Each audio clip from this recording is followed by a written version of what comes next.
Mayam ahambada happy Buddha Purnima ko. Do Buddha Purnima na lakpasida shanti porpasu orsano ko hojik lady ba film hai tare. Ado aiso ngasi do sum interest later ina video same do hai tare ko. Ado message lakpa yawe adum sembiro koi angang ngai da phone tawra oina hangge na ko Purnima gi kai tawba ya ba ado ado ngasi se akhoi kaino da di same re ko every daily message di same dare hai di kitang adum fazana aisu situations kai ka mam do kaino tawra matung do ina same again ko hai di aigi yengbina ba audience ti moreover hai di manipur da gi ngata oibani na aisu same dare adugi potu matinga se do Purnima sum ado mayam na request tawra amne na hai di aduga yengbiba kai su yum da kai da phone tawra hai gi be ai ko hai di grahan gi matam kai ka se ngasi se hai tar ko hai di khoi chandra grahan su leibani na chandra grahan se pung nipan ga pung hang ko yawe ko dugi ne ko ina hai yam na kui da bi da mati ang katang semage na video se nungdang gi ne pung nipan ga mine ni phumari da gi na ahing gi pung ama phawale ko ados maina dum yum da hai bi ko hai di cha injang dung cha kai ka se ngan ta nipan ga mine ni phumari se yau dringai da cha thok pi ro na hai di phone tawra ga ni khang de dum maina ko adi yungi kano ngai da han ngai da hai tar ko hani ngan ta na chak ta to khoto to biyo na ko hai di 8:44 grahan manung da chak cha ba to hoi de na ko adu gi da mak ta do hai di manipur da budi chak ngan na cha na bani na cha ba budi lon cha na do hai di kitang kha theng bai mungi go di hai ngasi di chak ngan ta cha tho khoto na hai bi go ko adu leire adu manifestation gumba ritual gumba kai gumba grahan manung da amta tawbiran ko ngasi yoina haraga de hadi grahan manung da hadi ko spiritual spell gumba tawbo ko pase katang avoid tawi ba haitare ko adubu cleansing gi oina haraga di tawi be ko hadi imung gi cleansing tawbo ko phagi en harage kai tawbo ya ga dage hadi adu hapetang share toroke ko sing glass ma haitare ko ligli glass oigera steel glass oigera kashu kaite ko sing glass ma lawrase cheng kitang amaga ko sise yumgi corner am da thambiyo basigi potse ko sise yumgi corner am da thambirani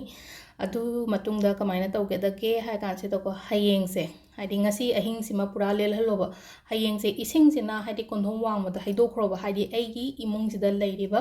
hadi phataba energy mayam do loina chupsalaga hai ta ising sina kondhom wang ma da haido pigro aduga cheng sina akogi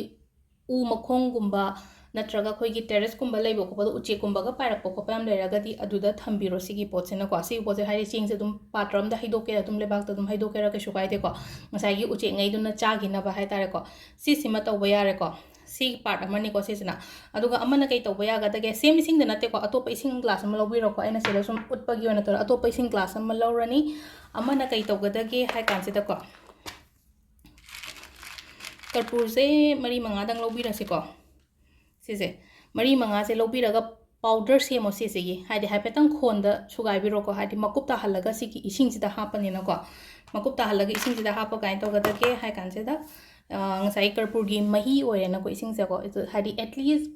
punghai ma natraga pung ama gumba thamme na ko aduga ising se tangkhai mo hai akhoi gi imung sida loina khektok pi ro ba aduga lejasan si ising se dum aduga hayeng nongalaga mu hai tare ko hayeng nongan ba wai sit pa tai ba loi loira kan da amuk sigi ising se loina khektok pi ba hai tare ko cleansing do hai tare horen pung ama da gran loi ga dam ni hayeng nongalaga phajana sengdok na ba gi damak ta hai tare sisimaga tobi be ai ko adu manifestation ritual gum badi hoi nipan ga minute nifu marigi mamang da oiraga di tawbiyo ka shugai de manifestation ate ate ado sigi ngasai nungdang da dinga sigi na di haidi manifest tawbirano crystal charge tawbirano ko crystal charge tawbirano haraga di crystal charge ngal lingai da tawbudi ai ko pung taruk ta gina nipan phawa thamgera ka shugai de pung ani mu kai bo hai tare ko ai gi leri ba crystal ngai da pung ai hai cha je hai se ko taruk sai dum tha thongna re na ko taruk ta gina keno nipan phawa yare nipan matung da gi dum loksalo nipan ma khai bo har jena 8:44 dung sa gi adu yodringa da loksan biraga sismaga tawi be yare ko adu sida leire ngasi gi video se ko do mayam soingam kemte yaudana keno tongna leibi bo oyo ko thank you